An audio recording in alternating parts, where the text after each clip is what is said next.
Wade Stephen Wilson was born on May 20, 1994, in Fort Myers, Florida, to teenage parents. His father was 15, and his mother was 14 at the time of his birth. Shortly after, he was adopted by Steve and Candace Wilson and raised in Tallahassee, Florida. He attended Lawton Chiles High School, where he was frequently described as a troubled youth. His childhood was reportedly marked by several head injuries, including at least 4 concussions, which he later cited as factors in his erratic behavior. Wilson's first documented run-ins with law enforcement began in 2012 in Leon County, Florida. He was arrested multiple times between 2012 and 2013 for a range of charges including burglary, assault, and firearms violations.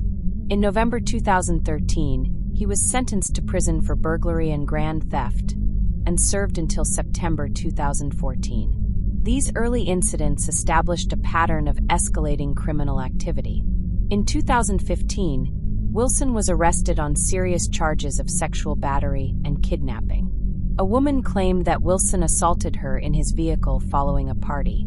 Despite the severity of the accusations, Wilson was acquitted at trial after a jury found insufficient evidence to convict him. However, the incident further solidified his reputation for violence and instability. By 2017, Wilson was incarcerated again, this time for stealing firearms. He served until July 2018. During this period, he was peripherally mentioned in connection with a separate high-profile case involving Denise Williams, who was convicted of conspiring in her husband's murder. Wilson, who was known to exaggerate and fabricate, allegedly claimed he could produce evidence or even commit violence on behalf of parties involved in that case. These claims were never substantiated. In February 2019, Wilson's ex-girlfriend reported a disturbing incident where he allegedly assaulted and strangled her. She initially accused him of kidnapping and rape. However, authorities declined to pursue charges due to insufficient evidence and an existing no-contact order between them. The situation reflected a troubling pattern of abuse and manipulation in Wilson's interpersonal relationships. On July 1, 2019, Wilson was arrested once more, this time on a battery charge. This arrest came just months before he would be implicated in a series of violent crimes that would draw regional and national media attention. His criminal background, marked by consistent aggression, substance abuse, and disregard for legal consequences, would soon take a darker and irreversible turn. This chapter establishes the framework of Wilson's early life and legal history. It introduces the recurring elements that would play a crucial role in the more devastating events that followed: violent behavior, legal entanglements, and alleged manipulation of both victims and the justice system. Wade Stephen Wilson was born on May 20, 1994, in Fort Myers, Florida, to teenage parents. His father was 15, and his mother was 14 at the time of his birth. Shortly after his birth, Wade was adopted by Steve and Candace Wilson. The Wilsons were a middle-class couple living in Tallahassee, Florida, where Wade spent most of his formative years.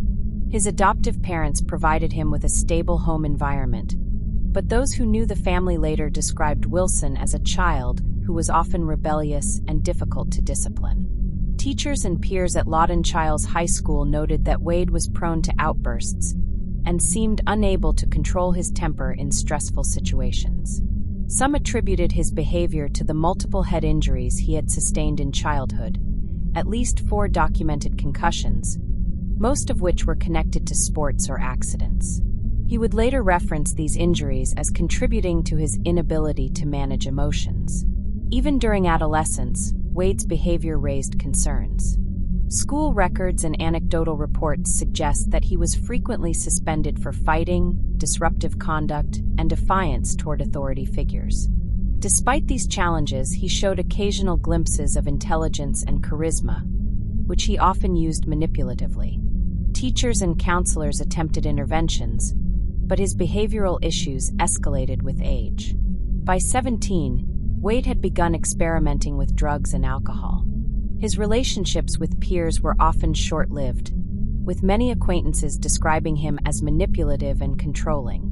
Romantic relationships were also marked by volatility and emotional abuse.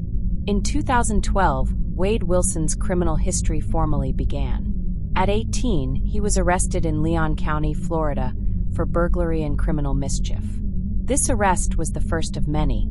Over the next year, he was arrested several more times for a variety of offenses including trespassing, assault, and firearms violations.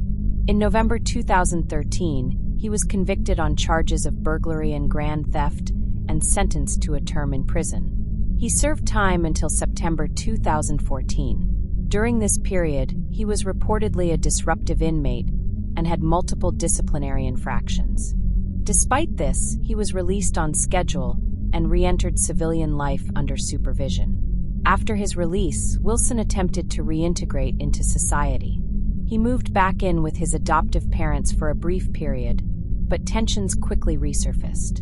He eventually relocated to Fort Myers, where he claimed he would start fresh.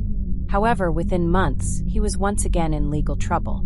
In 2015, Wilson was arrested on charges of sexual battery and kidnapping. A woman accused him of forcibly detaining and assaulting her in his vehicle following a social gathering. The case went to trial, and while the accusations were severe, Wilson was acquitted due to lack of sufficient forensic evidence and inconsistencies in witness testimonies. Nonetheless, this incident solidified his reputation in local law enforcement circles as someone with a propensity for violence. His personal life continued to deteriorate. He entered and exited a series of unstable relationships, many of which ended with allegations of abuse or manipulation. Police were called multiple times to domestic disturbances involving Wilson, although not all incidents led to charges. He frequently changed jobs, never staying employed for long, and often clashed with co-workers or supervisors. His use of narcotics increased, and reports suggest he frequently abused prescription medication and methamphetamine. In 2017, Wilson was arrested again, this time for stealing firearms. Authorities found multiple stolen weapons in his possession, and he was charged with theft and illegal possession of firearms. He was incarcerated until July 2018. During this incarceration, Wilson gained notoriety among inmates for his erratic behavior and alleged attempts to manipulate others into committing acts of violence on his behalf. He also claimed connections to more serious criminal enterprises, although these claims were never verified. Later in 2018, he surfaced in connection with a high-profile murder case in Tallahassee, the Denise Williams case. Denise had been convicted of conspiring to murder her husband, Mike Williams. During this time, Wilson wrote letters to individuals connected to the case, offering to produce evidence or carry out acts of retribution. These claims were viewed as attempts to insert himself into a notorious legal proceeding, and law enforcement did not pursue them. Nonetheless, his name appearing in connection to such a high-profile case added to his public profile and further disturbed those already familiar with his history. In February 2019, Wilson's former girlfriend contacted law enforcement to report an incident of physical and sexual violence. She claimed that Wilson had assaulted and strangled her, holding her against her will for several hours. Despite the graphic details she provided, investigators ultimately decided not to pursue charges, citing a lack of physical evidence and a no-contact order that had already been in place. The case was closed, but it marked another entry in Wilson's growing record of accusations involving violence against women. Just 5 months later, on July 1, 2019, Wilson was arrested again, this time for battery. The charge stemmed from an altercation with another individual in Fort Myers, in which Wilson reportedly punched a man during a dispute. He was released on bond shortly thereafter, but this incident came at a time when his behavior was escalating. Law enforcement noted that Wilson was becoming increasingly volatile and erratic. Interviews with people close to him revealed that he often spoke about violence in abstract, detached terms and had begun exhibiting paranoid behavior, claiming that he was being watched or targeted by unnamed enemies. Friends and family expressed growing concern. Some attempted to reach out and offer help, but Wilson rebuffed these efforts. His social media accounts featured disturbing posts, including references to revenge, anger, and disillusionment. In online forums, he engaged in conversations about violence and conspiracies, often using anonymous aliases. These communications, later reviewed by investigators, would be cited as further indicators of his deteriorating mental state. By late 2019, Wilson was largely estranged from his adoptive family and had very few meaningful relationships. He moved between temporary housing arrangements, often staying with acquaintances or in motels. He had no stable income and relied heavily on others for financial support.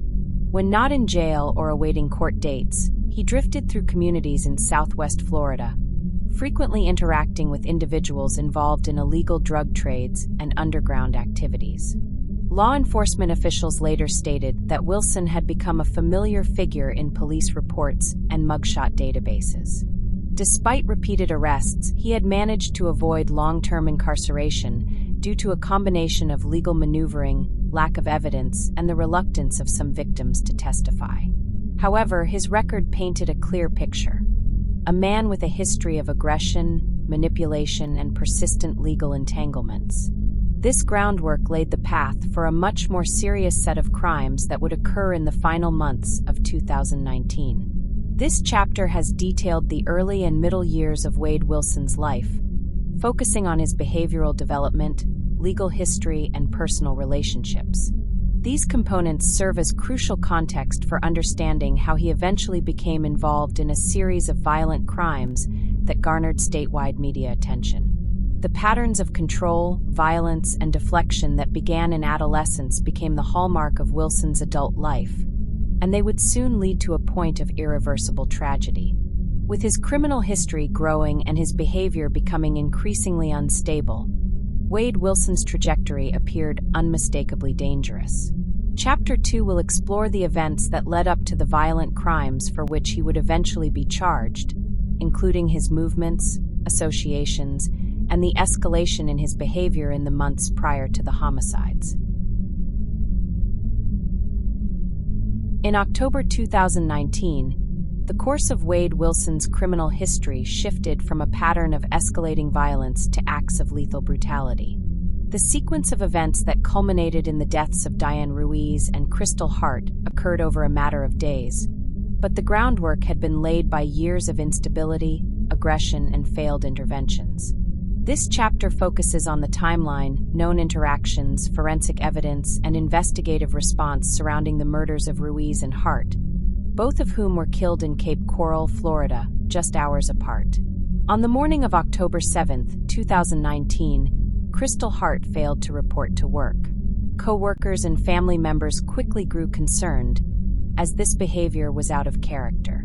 Hart, a 35-year-old mother, lived alone in a home located on Southeast 19th Lane in Cape Coral.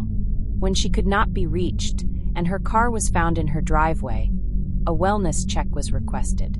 Officers with the Cape Coral Police Department responded to her residence that same day. Upon arrival, police found the front door locked, but gained access through a rear entrance.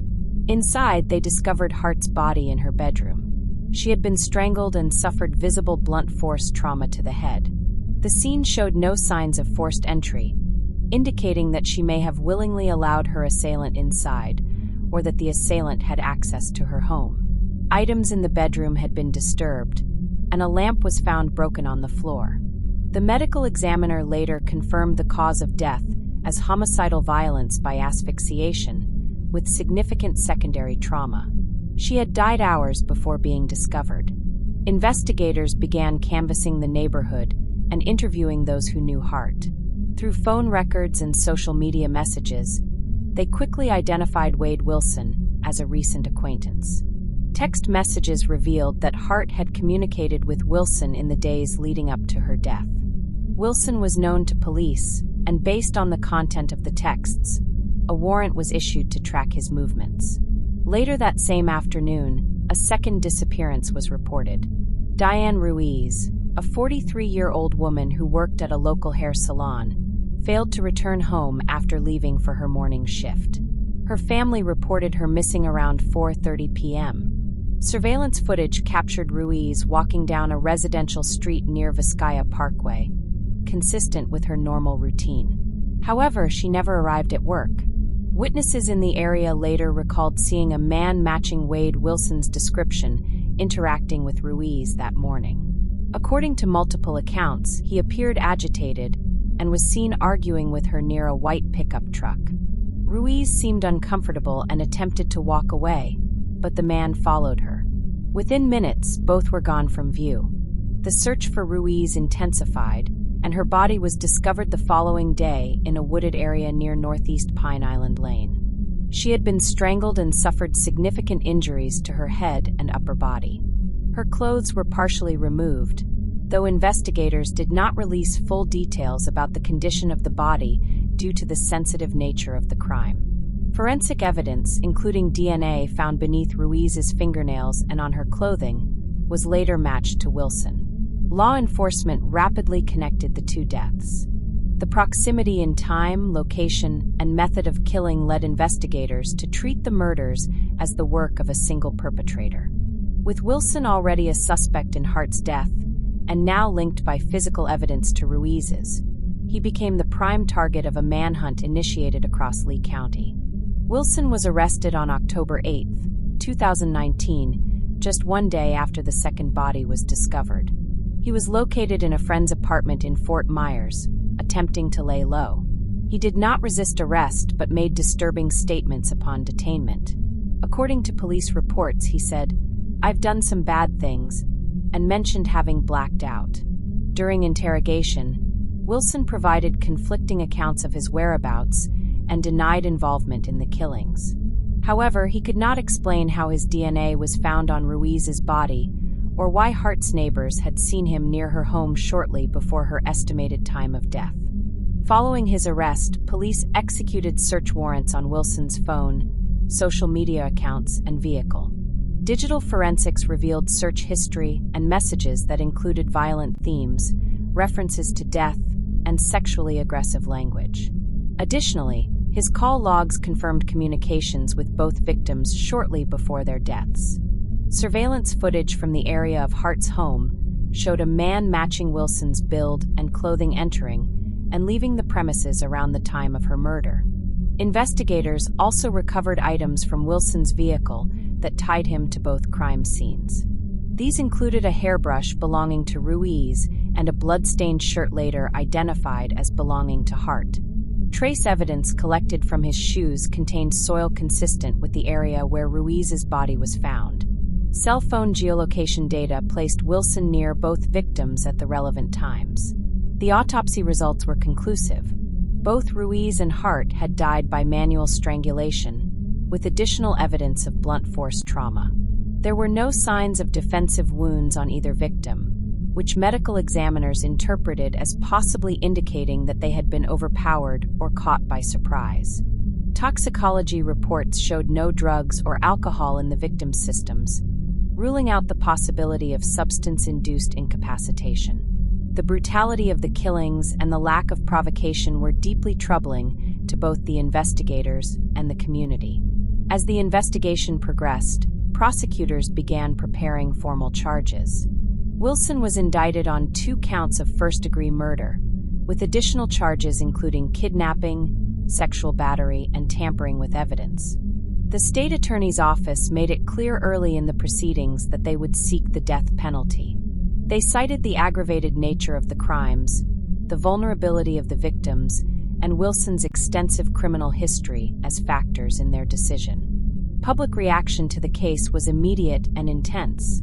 The Cape Coral community, already familiar with Wilson's criminal past, was shocked by the nature of the crimes.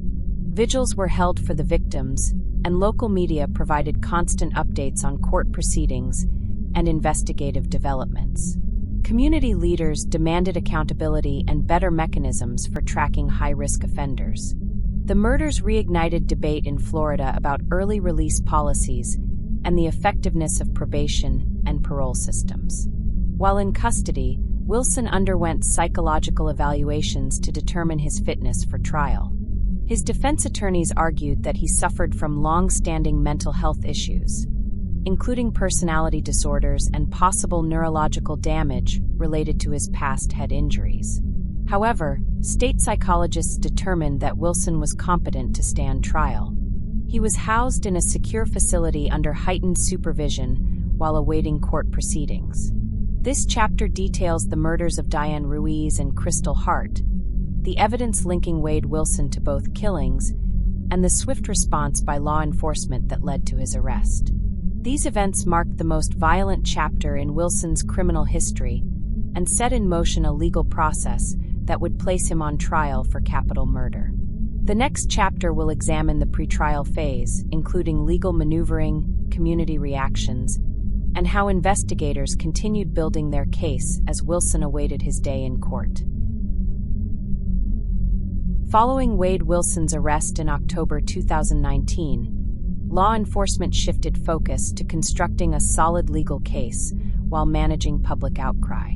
The twin homicides of Diane Ruiz and Krystal Hart had created a significant media storm in Southwest Florida, leading to intense scrutiny on both the investigative process and prosecutorial decisions. Chapter 4 examines the pretrial phase of Wilson's case, including discovery, psychological assessments, motions filed by the defense and prosecution, and the unfolding legal strategies leading to trial. Immediately after Wilson's arrest, the state attorney's office for the 20th Judicial Circuit began preparing a capital case. First-degree murder charges were filed for both victims, along with additional charges including kidnapping, sexual battery, and evidence tampering. Prosecutors announced their intent to pursue the death penalty. The indictment listed multiple aggravating factors: the heinous and cruel nature of the crimes, Wilson's previous violent felony convictions, and his status as a repeat offender. During initial court appearances, Wilson entered a plea of not guilty. A public defender was appointed to represent him, though that arrangement changed several times throughout the proceedings. His defense was initially led by attorneys from the Office of Criminal Conflict and Civil Regional Counsel. They requested additional psychological testing and indicated that Wilson's mental state would be central to his defense strategy. A court-ordered mental health evaluation was conducted by 2 forensic psychologists. They examined Wilson's history of head trauma, substance abuse, behavioral disorders, and prior mental health interventions. Though they confirmed he showed signs of antisocial personality disorder and possible frontal lobe dysfunction, both professionals concluded that Wilson understood the nature of the charges and could participate in his defense. As a result, he was declared legally competent to stand trial. Meanwhile, the prosecution team compiled extensive evidence. Discovery materials included DNA reports, forensic pathology results, autopsy photographs, cell phone location data, digital communications, surveillance footage, and eyewitness accounts. A large portion of the digital evidence came from Wilson's smartphone and social media activity. His phone contained disturbing searches and messages that, according to prosecutors, demonstrated intent, premeditation, and a fascination with violent acts. Wilson's defense attorneys filed multiple pretrial motions. One requested a change of venue, citing pervasive media coverage that could influence jurors. The defense argued that local publicity made a fair trial in Lee County impossible. They also moved to suppress certain pieces of evidence, including statements Wilson made to police after his arrest. Defense counsel claimed these statements were made under psychological duress and without full understanding of his rights. The court held evidentiary hearings to evaluate these motions. The judge ruled that while media coverage was extensive, it did not meet the threshold required to change venue at that stage. However, the court left open the possibility of revisiting the issue if jury selection later revealed widespread bias. As for the motion to suppress Wilson's post-arrest statements, the judge denied it, ruling that the interviews had been conducted within legal parameters and that Wilson had voluntarily waived his Miranda rights. Throughout the pretrial process, Wilson's legal team hinted at a possible insanity defense, but ultimately did not pursue it formally. Instead, their strategy focused on challenging the credibility of the forensic evidence and attempting to exclude prejudicial materials. They contended that the DNA evidence found on Diane Ruiz's body could have been the result of consensual contact, and argued that the forensic timeline in Krystal Hart's death was imprecise. The prosecution countered by introducing corroborating evidence, including the geolocation data from Wilson's phone, physical evidence found in his vehicle, and text messages that placed him with both victims shortly before their deaths. Prosecutors also highlighted Wilson's history of violence and the similar manner in which both women were killed, emphasizing a pattern that supported their theory of premeditation. During pretrial hearings, testimony was heard from investigators, forensic analysts, and expert witnesses. Law enforcement personnel detailed the timeline of Wilson's movements based on surveillance footage, phone pings, and witness statements. A digital forensics expert described how data was extracted from Wilson's mobile device, explaining how timestamps and metadata confirmed his proximity to both crime scenes at critical windows of time. The court also heard from the families of the victims. While this testimony was not considered part of the evidentiary phase, it played a significant role in the broader context of the case.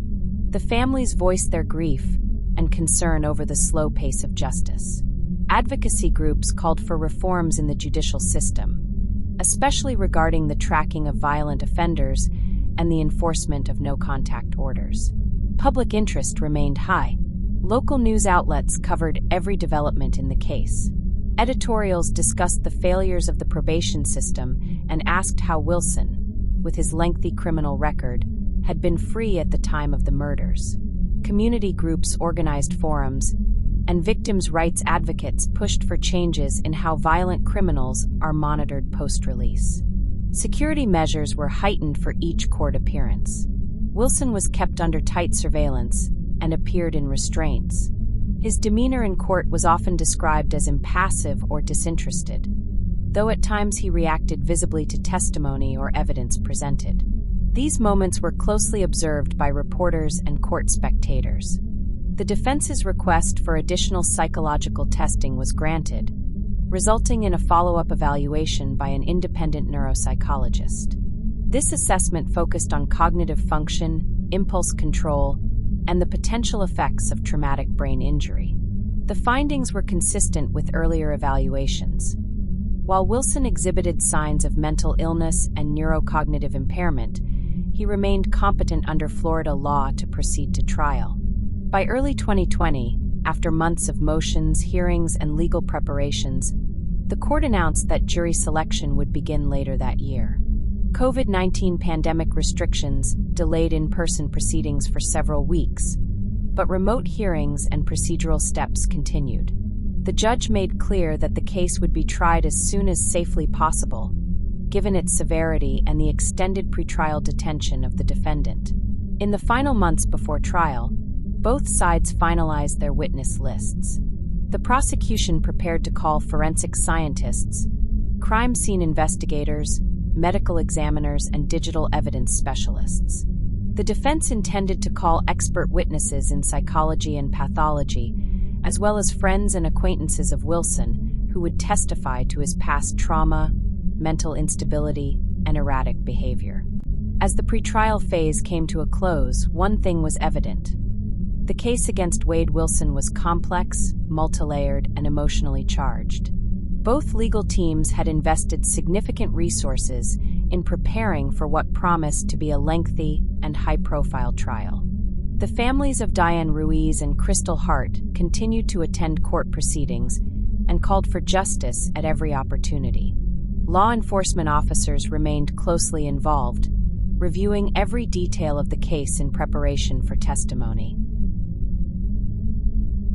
By mid-2020, following delays caused by the COVID-19 pandemic and extensive pretrial motions, the trial of Wade Wilson officially entered its next phase, jury selection. This critical stage in the judicial process would determine whether a panel of impartial citizens could be assembled to weigh the evidence in one of the region's most disturbing murder cases in recent memory. The process was closely monitored by legal experts, journalists, and the families of Diane Ruiz and Krystal Hart. The court summoned an initial pool of 400 prospective jurors, a significantly larger group than usual, due to the complexity and sensitivity of the case. Potential jurors were asked to complete a comprehensive questionnaire covering their knowledge of the case, media exposure, personal experiences with crime or domestic violence, and their views on capital punishment. Because the prosecution intended to pursue the death penalty, jurors had to be death qualified, willing to consider imposing the ultimate sentence if the facts warranted it. Voir dire, the formal process of questioning jurors, was conducted over 3 weeks. Attorneys for both sides scrutinized every answer. The defense was particularly concerned about potential bias stemming from media coverage, while prosecutors focused on ensuring that jurors would not automatically dismiss capital punishment as an option. Some prospective jurors were dismissed for cause due to strong opinions about the death penalty or preconceived beliefs about Wilson's guilt. Ultimately, 12 jurors and 4 alternates were seated. The panel was composed of 8 women and 8 men, ranging in age from mid-20s to early 60s. Most had minimal prior knowledge of the case beyond vague media exposure, and all affirmed under oath their ability to remain impartial. With the jury sworn in, Judge Margaret Weller set the opening statements for the following Monday. On the morning of trial, the courtroom was packed. Family members of both victims were present, along with members of the press and the general public. Wade Wilson entered wearing a suit, his wrists shackled beneath the table. His expression remained flat as the judge addressed the court and instructed the jury on the gravity of their responsibility. The prosecution delivered its opening statement first. Assistant State Attorney James Platt began by laying out the timeline of events from October 7th to October 8th, 2019. He stated that Wilson had targeted 2 women, both of whom he had previously interacted with, and murdered them in a calculated manner. Platt described the forensic evidence: DNA found on both victims, surveillance video, phone location data, and text messages. He told jurors they would hear from experts in forensic pathology, digital forensics, and criminology. Platt emphasized the similarities in the killings. Both victims were strangled, both were left in places where they would eventually be discovered, and both had last been seen with Wilson. He painted Wilson as a manipulative individual with a history of violence who had shown no remorse. His final remarks reminded the jury that their task was not just to assign guilt, but to affirm justice for the families. Wilson's defense attorney, Melissa Carver, presented her opening with a different tone. She acknowledged that the case was emotional and tragic, but urged jurors to remain focused on the facts.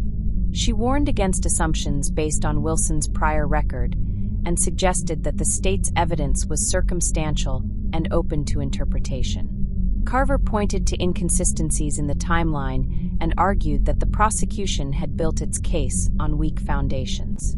She told jurors they would hear about Wilson's mental health, his background, and his pattern of instability. While she did not deny that Wilson had known both victims, she claimed that their interactions had been consensual and that other possible suspects had not been adequately investigated. Her strategy was to create reasonable doubt and present Wilson as a man whose troubled mind, not criminal intent, had brought him to this point. The first witnesses called by the prosecution were officers from the Cape Coral Police Department. Detective Brian McFadden testified to the discovery of Krystal Hart's body and the condition of her home. He described the process of securing the scene, collecting physical evidence, and coordinating with the medical examiner. Jurors were shown photographs from the scene, which caused visible reactions among the jury and spectators. Next, technicians from the forensic lab explained the DNA matching process. They detailed how samples taken from Diane Ruiz's body and clothing matched Wilson's genetic profile with an extremely high degree of certainty. Defense attorneys questioned the chain of custody and handling procedures, but the lab's documentation appeared thorough. Digital forensic analysts then testified about data pulled from Wilson's phone.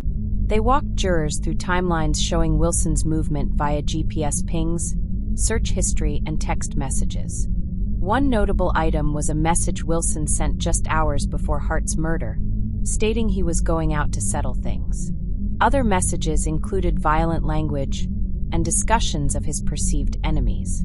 Throughout the testimony, Wilson remained still. He whispered occasionally with his attorneys, but showed no visible reaction to images or statements. Courtroom observers noted this behavior, which prosecutors would later use to support their portrayal of Wilson as remorseless. After establishing the timeline and evidence chain, the prosecution brought in expert witnesses. The medical examiner who performed the autopsies testified about the cause and manner of death for both victims. She described injuries consistent with manual strangulation and blunt force trauma. Autopsy diagrams were presented to the jury, and prosecutors carefully walked through the forensic implications.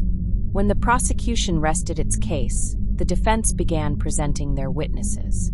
Their first expert was a neuropsychologist who had evaluated Wilson. He testified about the impact of repeated head injuries and trauma on behavioral regulation and decision-making. He stated that Wilson suffered from impaired executive function and was prone to impulsive, poorly thought-out actions. Next, the defense called a clinical psychologist who had reviewed Wilson's life history. She discussed his troubled upbringing, early exposure to violence, and repeated incidents of physical abuse. While not offered as an excuse, this testimony was meant to provide context for Wilson's behavior and to support the argument that he lacked the capacity for cold, calculated murder. The defense also attempted to question the reliability of the forensic evidence. They introduced alternate scenarios, suggesting that DNA transfer could have occurred through innocent contact, and that Wilson's presence near the crime scenes was not in itself proof of guilt.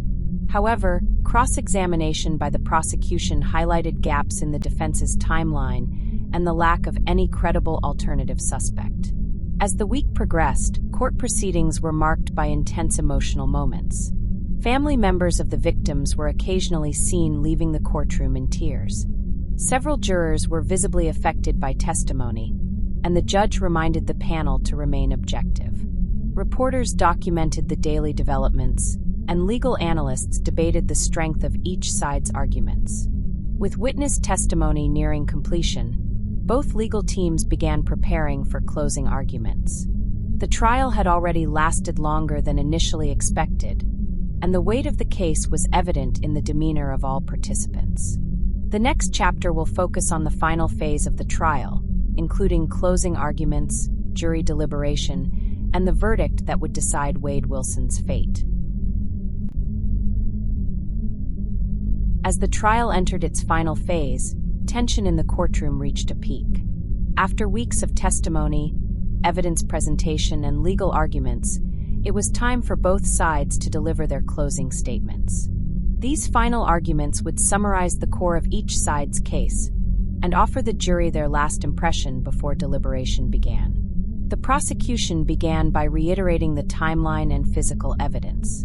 Assistant State Attorney James Platt reviewed key pieces: DNA found on both victims, location data placing Wilson at or near the crime scenes, and the series of messages and internet searches that prosecutors argued demonstrated premeditation. Platt described Wade Wilson as a calculated and violent man who manipulated others and targeted women he perceived as vulnerable. Platt walked the jury through the similarities between the two murders: manual strangulation, signs of blunt force trauma, and the lack of defensive wounds, arguing that these commonalities were not coincidental. He reminded jurors that both Diane Ruiz and Krystal Hart had interacted with Wilson in the days or hours leading up to their deaths, and that no credible alternative suspect had emerged. He concluded with an emotional appeal to justice, stating that the victims could not speak for themselves, but the evidence spoke clearly. He asked the jury to return guilty verdicts on all charges, including 2 counts of first-degree murder. Defense attorney Melissa Carver countered with a closing that focused on gaps and inconsistencies in the prosecution's narrative. She emphasized that while the deaths were tragic, the state had not definitively proven that Wade Wilson had committed the crimes beyond a reasonable doubt. She criticized the prosecution's reliance on circumstantial evidence and questioned the timeline proposed by investigators. Carver pointed to Wilson's mental health evaluations, arguing that his history of trauma and brain injuries created serious doubt about his capacity for premeditation. She revisited the testimony of the defense's expert witnesses and reminded jurors that the law required certainty, not speculation. She also questioned the handling of forensic evidence, particularly chain of custody procedures. The defense maintained that DNA alone could not prove murder, and that the proximity of Wilson to the crime scenes did not conclusively establish guilt. Her final remarks implored the jury to resist public pressure and media narratives, and to consider only the legal standards required to convict. Following the closing statements, Judge Margaret Weller delivered detailed instructions to the jury. She explained the legal definitions of first-degree murder, reasonable doubt, and the criteria for considering aggravating and mitigating circumstances in capital cases. Jurors were instructed to weigh the evidence carefully and deliberate without bias or external influence. The jury was sequestered and began deliberations that afternoon. Observers noted the solemn mood as the panel exited the courtroom. Over the next 3 days, the jury reviewed evidence, requested clarifications on forensic testimony, and re-examined portions of the digital data timeline.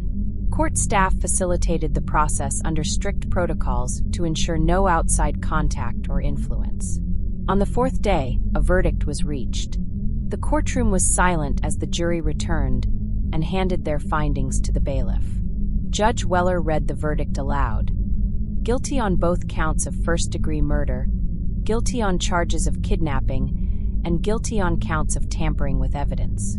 The victims' families cried quietly in the gallery. Wade Wilson showed no visible reaction. His attorneys quickly conferred with him, but no statement was made on his behalf.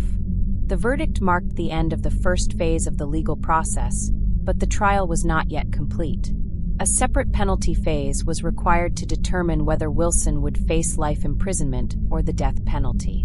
In post-verdict interviews, members of the jury shared that the DNA evidence, coupled with the timeline and lack of any alternative theory, had led to their decision. Some acknowledged struggling with the emotional weight of the case, but said the facts left them with no reasonable doubt. The state attorney's office issued a statement commending the jury for their service and reaffirming their commitment to pursuing the death penalty in the sentencing phase. Victims' advocacy groups praised the verdict and called for reforms to prevent future crimes by high-risk offenders. Defense attorneys declined to comment publicly, but filed a motion for a new trial within days of the verdict. They alleged that prejudicial media coverage and procedural missteps during the trial had influenced the jury. The court scheduled a hearing to address the motion, though few legal analysts believed it would succeed. With the conviction secured, the court prepared to enter the penalty phase. The prosecution would argue for capital punishment, while the defense would present mitigating factors aimed at convincing the jury to choose life imprisonment instead. Chapter 6 concludes with the jury's unanimous decision to convict Wade Wilson on all major charges. The next chapter will cover the penalty phase of the trial, detailing how both sides argued over the appropriate sentence and the final outcome of one of Florida's most scrutinized murder cases in recent history. With the guilty verdict delivered, the focus of the court turned to the penalty phase. This stage of the trial would determine whether Wade Wilson would spend the remainder of his life in prison or receive the death sentence. Under Florida law, a separate sentencing proceeding is required in capital cases after a conviction. This phase involves the presentation of aggravating and mitigating factors, which the jury must weigh carefully before making a recommendation. The prosecution began by re-establishing the aggravating circumstances. Assistant State Attorney James Platt reminded the jury that both victims were murdered in a cruel, heinous, and calculated manner. He emphasized that the murders were not spontaneous acts of rage, but deliberate executions, committed by someone with a documented history of violence and a disregard for human life. Platt argued that Wilson had preyed on vulnerable women and had shown no remorse for his actions. To support their position, prosecutors presented additional evidence of Wilson's prior conduct. Testimony from former romantic partners and acquaintances described patterns of physical abuse, manipulation, and emotional coercion. One ex-girlfriend spoke about being choked unconscious during an argument. Another detailed repeated threats and forced isolation. While these events had not resulted in formal convictions, the court allowed them under the rules of relevant character evidence for sentencing. The prosecution also introduced victim impact statements. Relatives of Diane Ruiz and Krystal Hart took the stand to describe the toll their deaths had taken. Ruiz's daughter tearfully recounted the confusion and pain of losing her mother. Hart's sister, holding back emotion, described how the murder had shattered their family. These testimonies served to humanize the victims and remind the jury of the enduring harm caused by Wilson's crimes. The defense, meanwhile, presented mitigating factors intended to spare Wilson's life. Lead attorney Melissa Carver focused heavily on Wilson's mental health history. A neuropsychiatrist testified about findings from advanced brain imaging, which showed evidence of trauma to the prefrontal cortex, an area critical for impulse control and decision-making. The expert stated that Wilson likely suffered from impaired executive function, making it harder for him to regulate behavior under stress. Carver also called on family members and childhood acquaintances who spoke about Wilson's early years.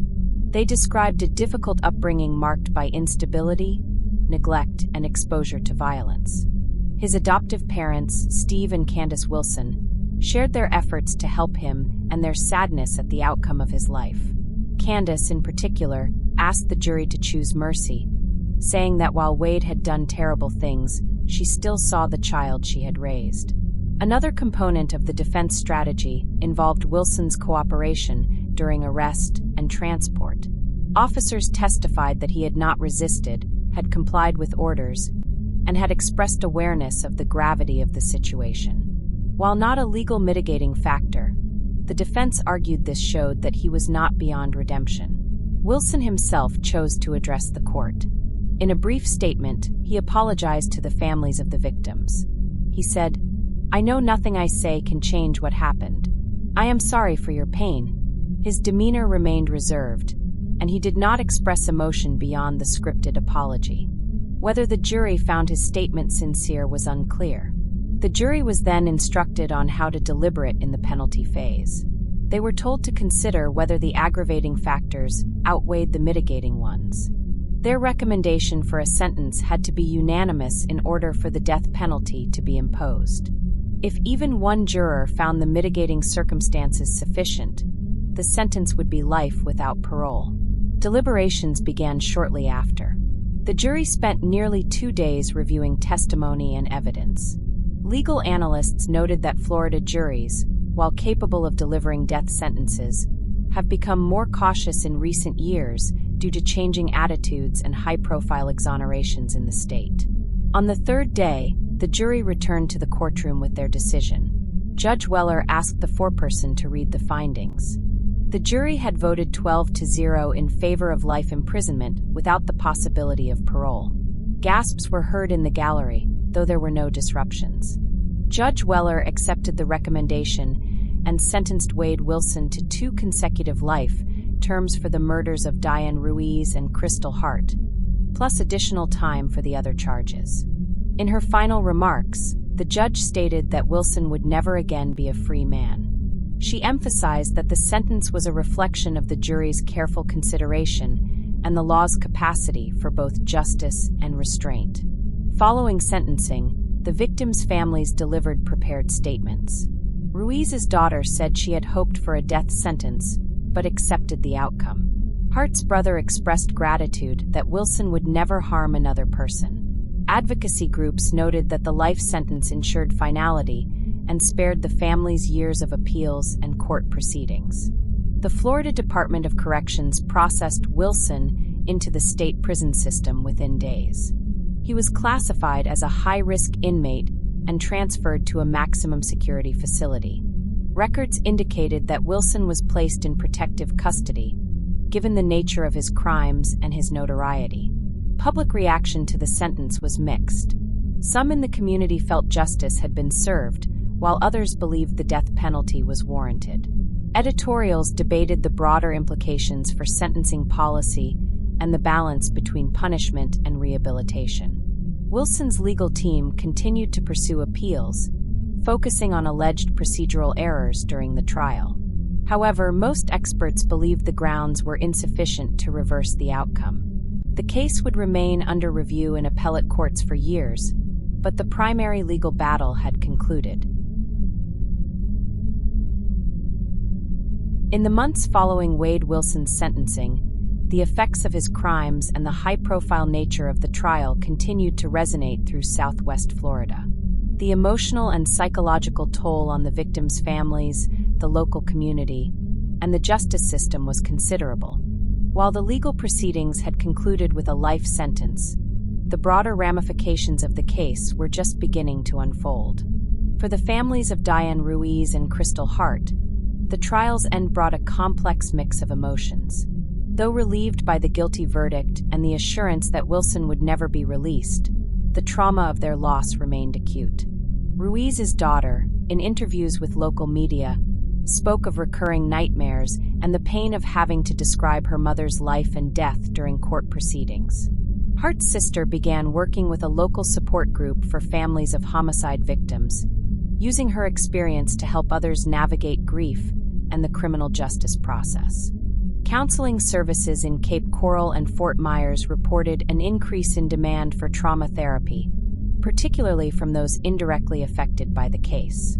Community mental health centers noted that the highly publicized nature of the trial had triggered anxiety among residents, especially women who felt vulnerable due to Wilson's history of targeting women he had known casually or met briefly. Public discourse soon shifted to the systemic issues the case had exposed. Editorials and community forums focused on the failures of probation enforcement, the underfunding of mental health services, and gaps in domestic violence prevention.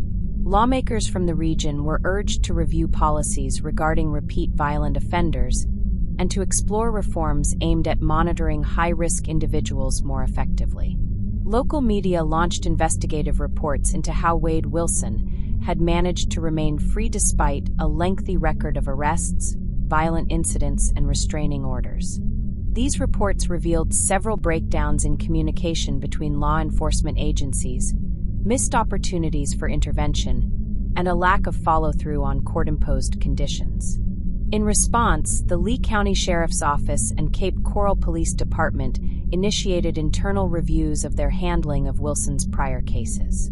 A task force was assembled to examine potential reforms in offender supervision, including more consistent enforcement of no-contact orders and the use of GPS monitoring for individuals considered a high risk to reoffend.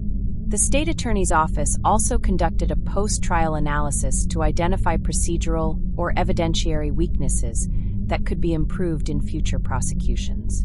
Recommendations included earlier integration of digital forensic analysis, enhanced support for victim witnesses, and closer collaboration between prosecutors and victim advocacy groups during the pretrial phase.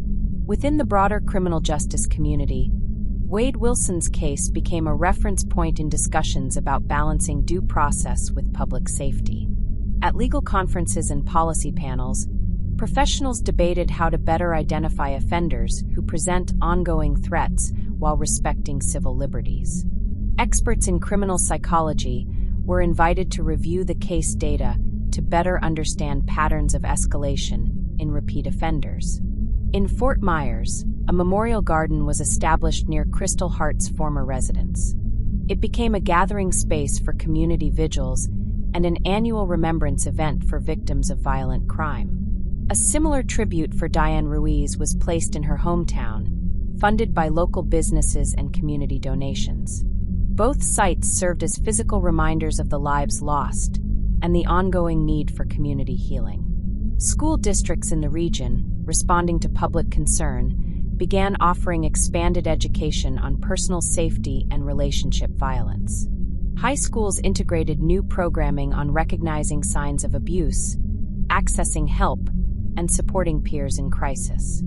These efforts were developed in partnership with nonprofit organizations and survivors of violence who shared their experiences. The ripple effects of the case reached as far as the state legislature.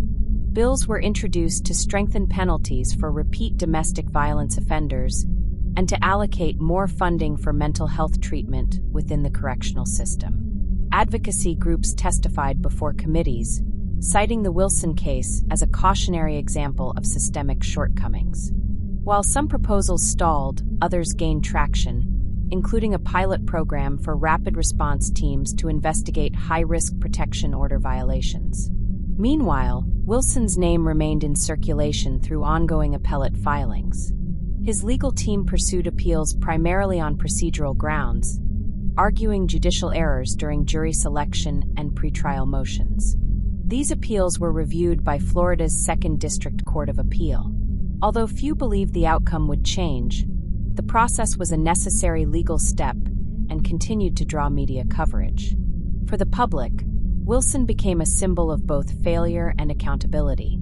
Some viewed his life sentence as a testament to the justice system's eventual success in holding him accountable.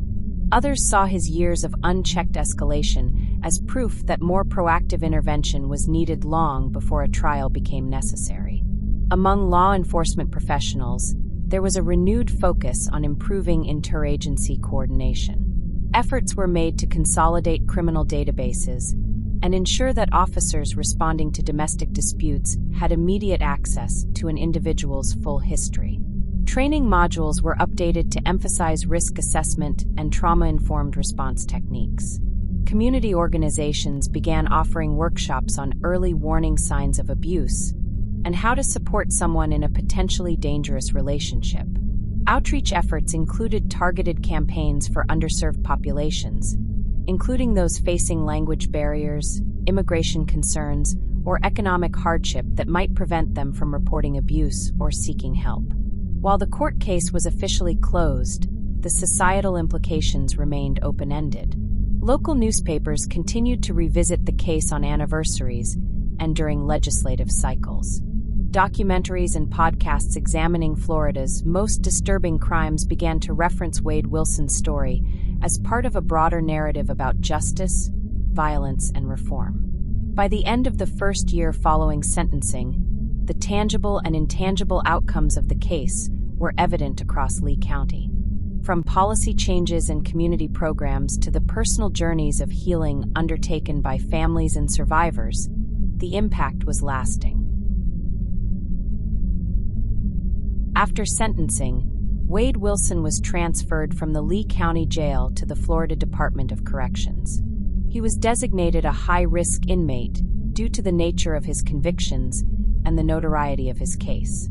Intake officers at the Reception and Medical Center in Lake Butler conducted evaluations to determine Wilson's housing classification. Psychological assessments, medical screenings, and a detailed review of his criminal history led to a decision to place him in close management, a designation for inmates requiring the highest level of security. Wilson was assigned to Florida State Prison, one of the most secure correctional facilities in the state.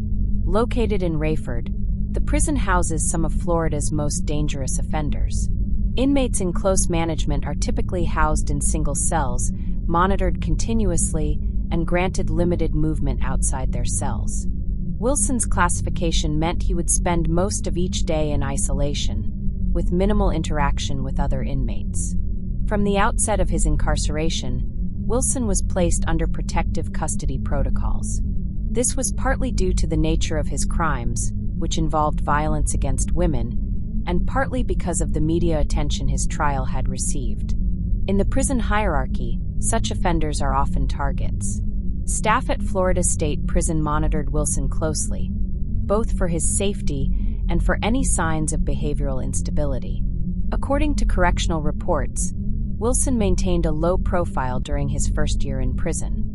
He did not participate in any altercations and largely complied with institutional rules. However, he declined most forms of programming, including educational and vocational classes.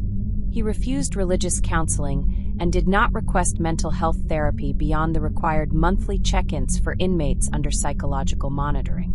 Internal records described Wilson as quiet, detached, and non-disruptive. Guards noted that he rarely spoke unless prompted and showed little interest in his surroundings. His cell was kept in order, and he followed basic hygiene routines, but there were few signs of emotional engagement. One report described his demeanor as chronically flat, a characteristic observed by both mental health professionals and correctional officers. Despite his reserved behavior, Wilson remained subject to regular assessments.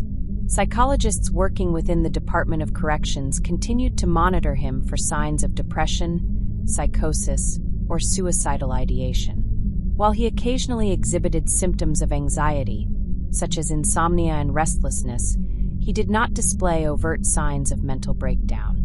Inmates in Wilson's classification are granted limited privileges. Visits are rare and must be approved in advance through a strict vetting process. His adoptive parents visited once during his first year, but did not return. No other family members or friends sought visitation. All correspondence sent to Wilson was screened by prison staff. Letters from journalists were forwarded, but never answered. Mail from advocacy groups and religious organizations received no reply. Wilson's lack of engagement raised questions among prison staff and psychological reviewers. A mid-year review concluded that while he showed no immediate risk of harm to himself or others, his social withdrawal was severe. The report suggested ongoing monitoring but recommended no changes to his classification. He remained under close management throughout his second year. At routine hearings to review his custody status, Wilson declined to speak or submit any statements. The review boards documented his continued compliance with rules and the absence of disciplinary infractions, but noted no evidence of rehabilitation efforts. As a result, his status remained unchanged. Prison records confirmed that Wilson did not seek to appeal his life sentence beyond the efforts made by his attorneys. He showed no interest in participating in legal strategy meetings and rarely responded to letters from legal counsel. When prompted for feedback or decisions, he either gave minimal responses or deferred to his attorneys entirely. Wilson's isolation mirrored the way he had conducted himself during the trial: quiet, detached, and largely disengaged. Legal experts reviewing the case noted that while this behavior did not constitute mental incompetence, it complicated any efforts toward rehabilitation. Without active participation in therapy or educational programs, the prospect of meaningful behavioral change was low. As years passed, Wilson became just one of thousands of inmates serving life sentences in Florida. While his name remained recognizable due to the case's earlier media attention, public interest gradually waned. His crimes were occasionally referenced in discussions on prison overcrowding and the long-term cost of housing violent offenders, but Wilson himself remained silent. Advocates for prison reform pointed to his case as a challenge to the system's rehabilitative capacity. Some argued that inmates like Wilson, who refused to engage and show no signs of remorse, reflect the limitations of correctional programming. Others maintained that public safety, not rehabilitation, should be the sole focus for individuals convicted of such crimes. Inside Florida State Prison, Wilson remained physically secure but emotionally inaccessible. He was neither disruptive nor cooperative. He complied with the rules but made no effort to connect with others. He had become, as one psychologist put it, a man existing in custody but not living in it. As of his latest classification review, Wilson continues to reside in close management, with no change in his custody status. The conditions of his confinement remain constant: 23 hours a day in his cell, limited recreation, monitored communications, and no contact with the outside world beyond basic legal correspondence. Whether he will remain in this status indefinitely is uncertain, but based on his consistent behavior, prison authorities anticipate no change in the foreseeable future. In the wake of Wade Wilson's conviction and incarceration, state agencies and correctional oversight bodies conducted internal reviews to identify any procedural breakdowns that may have contributed to his ability to reoffend. These efforts were not limited to law enforcement, but extended across the criminal justice and correctional systems. Florida's Department of Corrections, along with regional judicial circuits and probation departments, faced increased pressure to re-examine their handling of high-risk individuals. The first major inquiry focused on how Wilson's prior criminal record, which included multiple arrests for violence and repeated allegations of abuse, had failed to trigger more intensive monitoring. Records showed that Wilson had been arrested and released on bond several times in the years leading up to the murders of Diane Ruiz and Krystal Hart. In several instances, no-contact orders were issued but not enforced. Advocates and watchdog organizations cited these failures as systemic blind spots. The Office of the Inspector General launched a formal audit into probation and parole policies. A key issue identified was the absence of a unified, statewide database that integrated information across jurisdictions. Officers supervising Wilson during prior community releases had limited access to his full history, especially cases filed in neighboring counties. This lack of centralized oversight allowed gaps in risk assessment and supervision intensity. In response to these findings, the Florida Department of Corrections implemented a series of reforms. The first was the rollout of a centralized offender tracking system accessible to all law enforcement and judicial entities. This platform allowed probation officers, court personnel, and corrections officials to view comprehensive data on individuals, including pending cases, restraining orders, and past disciplinary actions. A second initiative introduced mandatory reassessment protocols for repeat violent offenders. Under the revised policy, any individual arrested 3 or more times for violent behavior would trigger a multidisciplinary case review. These reviews brought together representatives from law enforcement, mental health services, legal counsel, and corrections staff to determine appropriate levels of supervision or intervention. Meanwhile, the Florida Supreme Court convened a judicial review panel to examine pretrial release practices. The panel scrutinized risk assessment tools used by judges when setting bail or bond conditions. Critics argued that Wilson's ability to post bond multiple times, despite a pattern of escalating violence, pointed to flaws in how risk was calculated and communicated during arraignment and detention hearings. Policy recommendations from the panel included mandatory judicial training in domestic violence dynamics and the expansion of electronic monitoring capabilities. The recommendations also emphasized the importance of enforcing no-contact orders with more stringent penalties for violations, including automatic remand to custody for noncompliance. Advocacy groups played a significant role in pushing for these changes. Survivors of domestic abuse, legal reform advocates, and families of homicide victims testified before legislative committees and participated in roundtable discussions with prosecutors and police chiefs. These sessions informed new draft legislation aimed at expanding protective measures for individuals reporting intimate partner violence. At the legislative level, several bills emerged in the aftermath of the Wilson case.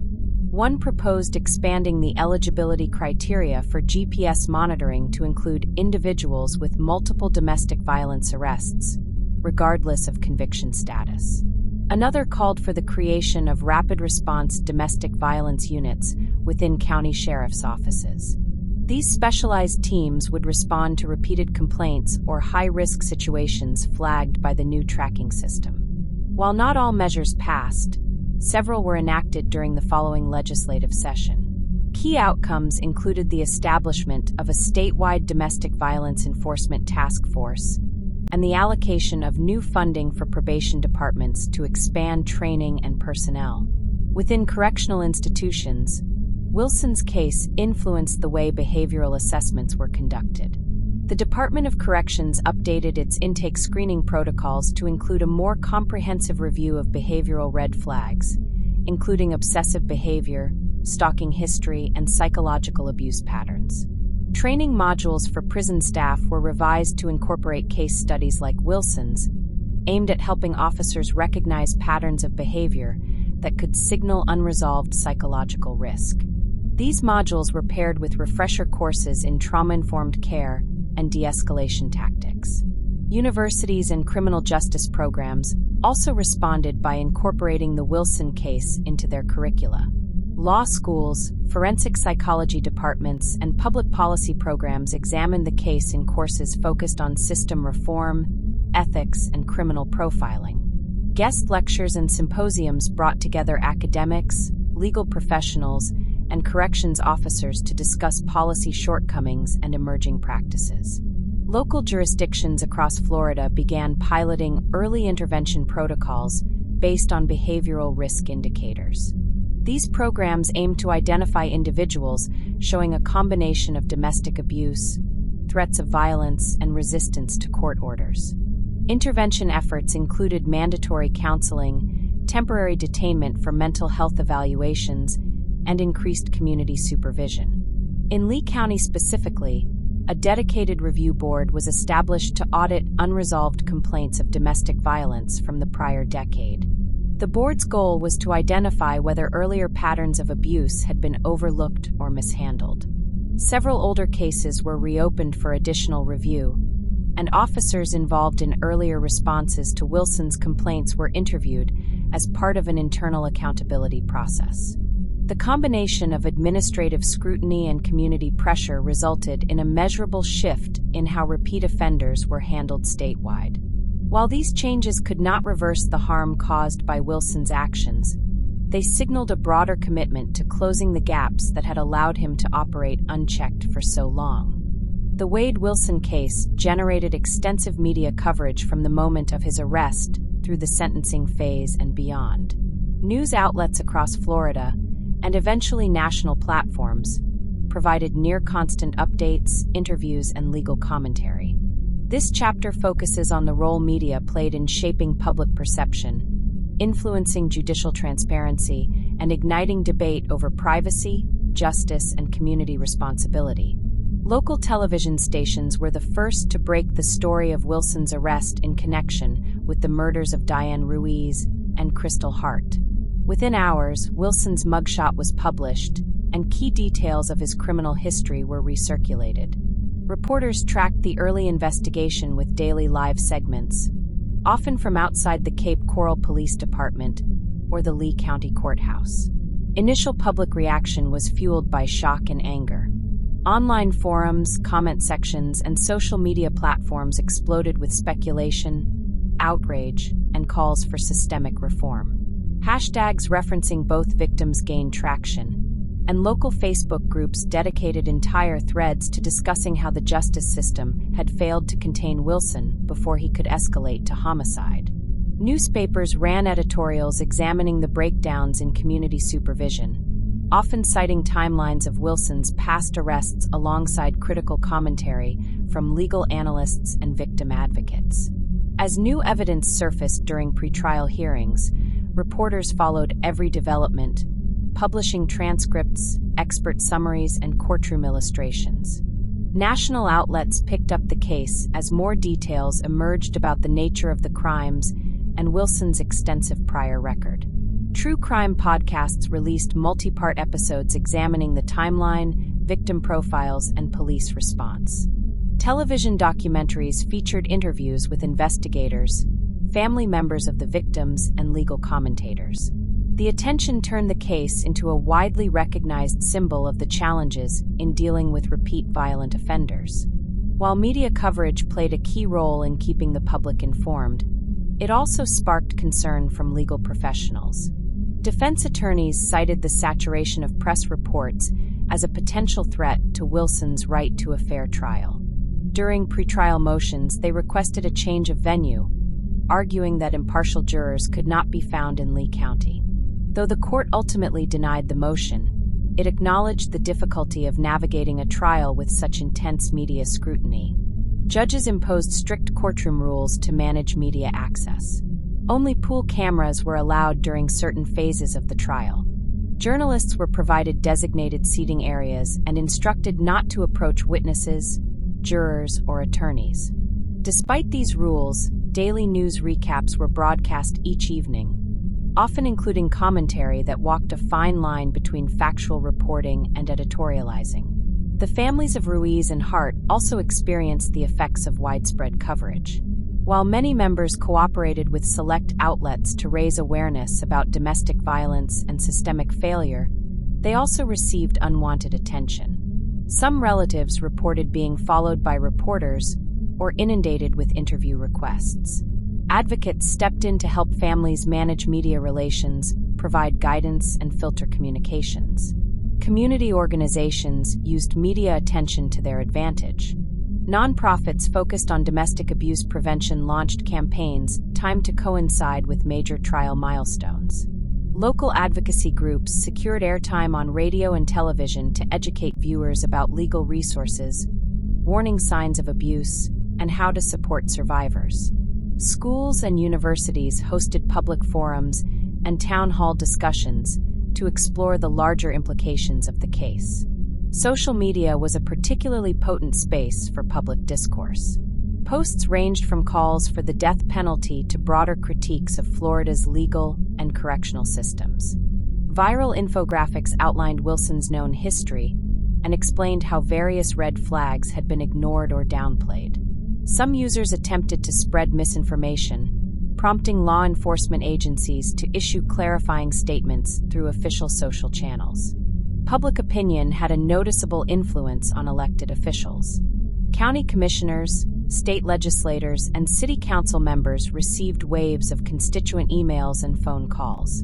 Some lawmakers cited community outrage as a motivating factor behind newly introduced bills on domestic violence, parole reform, and criminal data integration. The case also reinvigorated discussions about ethics in journalism.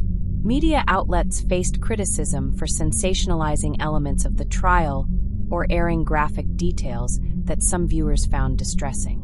Debates emerged about how to responsibly report on violent crime without re-traumatizing victims or compromising ongoing investigations.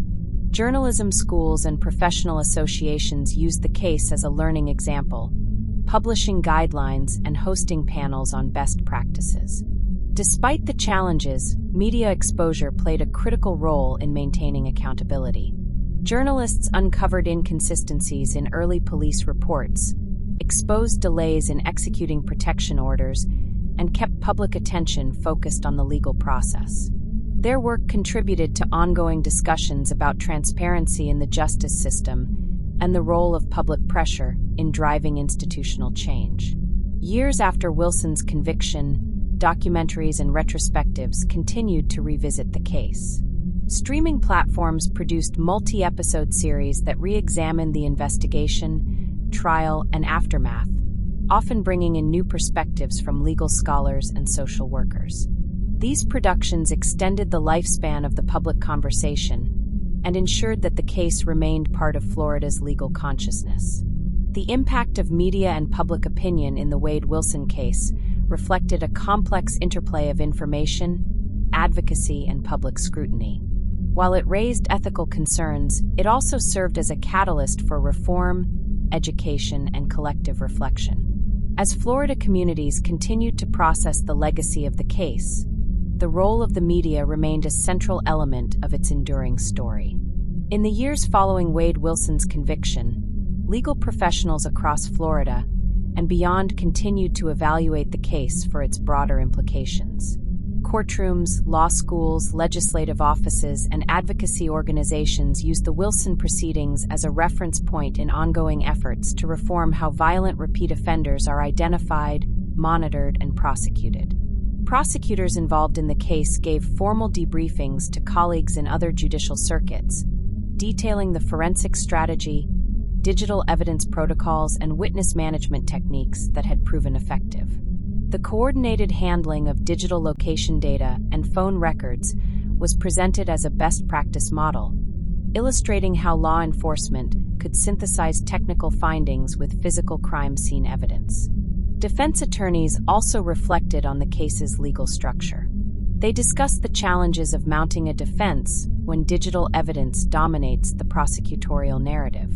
While Wilson's legal team ultimately failed to suppress critical information, their pretrial motions and mitigation strategies became part of continuing legal education materials. These sessions focused on handling high-profile defendants, managing media pressure, and navigating complex forensic disclosures. Judicial conduct during the trial was cited as an example of careful balancing between transparency and order. Judge Margaret Weller's rulings on media presence, jury instructions, and the admissibility of character evidence were used in training seminars for newer judges. Legal analysts noted how the court preserved due process without allowing proceedings to become performative or emotionally driven. Law enforcement agencies throughout Florida reviewed internal protocols on handling domestic violence complaints, particularly in situations involving repeat offenders. Many departments implemented automatic review flags for suspects with a history of violent arrests or repeated restraining order violations. Officers were trained to recognize cumulative behavioral patterns, even when individual reports appeared minor in isolation. On the corrections side, intake procedures were revised to more thoroughly account for psychological and behavioral risk indicators. Risk assessment tools were adjusted to include specific fields related to prior allegations of coercive control, stalking, or strangulation. These changes aimed to better classify inmates like Wilson who, despite not having convictions for every incident, exhibited consistent patterns of dangerous conduct. At the policy level, several jurisdictions introduced mandatory case conferences when a defendant met specific criteria for elevated violence risk. These multidisciplinary sessions included probation officers, prosecutors, victim advocates, and mental health professionals. The goal was to share relevant information before release or sentencing decisions were made, reducing the likelihood of institutional blind spots. Law schools used the Wilson case to illustrate critical gaps in procedural safeguards. Classroom discussions focused on the interface between criminal law, forensic psychology, and public policy. Students analyzed court transcripts, reviewed pretrial filings, and debated the ethical boundaries of media engagement in active cases. The case's multifaceted nature made it an ideal teaching tool. Nationally, the Wilson case was cited in academic journals and criminal justice conferences, exploring how predictive analytics might assist in managing repeat offenders. Researchers studying crime escalation used the case as a model for data-driven prevention models. These models attempted to flag offenders who exhibited trajectories similar to Wilson's, based on arrest history, behavioral red flags, and legal outcomes. Professional ethics boards reviewed how attorneys, psychologists, and correctional staff had managed their duties in the Wilson case. While no violations were found, the case was used to develop hypothetical scenarios for training purposes, especially in areas where professional judgment intersected with public scrutiny. In Florida's Department of Juvenile Justice, the case sparked a re-examination of early intervention effectiveness. Records of Wilson's behavior as a minor revealed several missed opportunities for intensive intervention. In response, funding was allocated to pilot trauma-informed counseling programs in schools with high incident rates of youth violence and suspensions. For victim advocacy organizations, the case underscored the importance of post-incident support. Outreach strategies were updated to maintain contact with individuals even after a formal complaint had been withdrawn or declined for prosecution. Advocates emphasized that early disengagement from a victim was often a missed opportunity to prevent future violence. Community partnerships between law enforcement and social service providers expanded. Multi-agency response units were created in several counties, combining police officers with licensed clinicians to respond jointly to domestic disturbances. These units operated under the belief that de-escalation and resource provision at the time of crisis could reduce the likelihood of future harm. Annual policy reviews by Florida's Attorney General began including benchmarks related to the Wilson case. These included rates of repeat violent offenses post-release, compliance with restraining orders, and the success of multidisciplinary risk management approaches. Progress was slow, but several indicators showed modest improvement. The Wilson case was also used in media literacy initiatives. Organizations working to reduce misinformation used coverage of the trial to highlight how rapidly speculation can overshadow facts. Workshops were held in high schools and community centers to teach critical reading of crime reporting and understanding the judicial process. For those directly affected, especially the families of Diane Ruiz and Krystal Hart, the legal legacy remained deeply personal. Their public statements over time showed a shift from calls for justice to advocacy for prevention. They worked with lawmakers, attended policy forums, and lent their voices to campaigns focused on domestic violence education and judicial accountability. The system had not prevented the murders of Ruiz and Hart, but it had documented every misstep, learned from its failure, and worked to ensure fewer victims in the future. The Wilson case, in all its complexity, became more than a tragedy. It became a case study, a benchmark, and a catalyst for measurable change.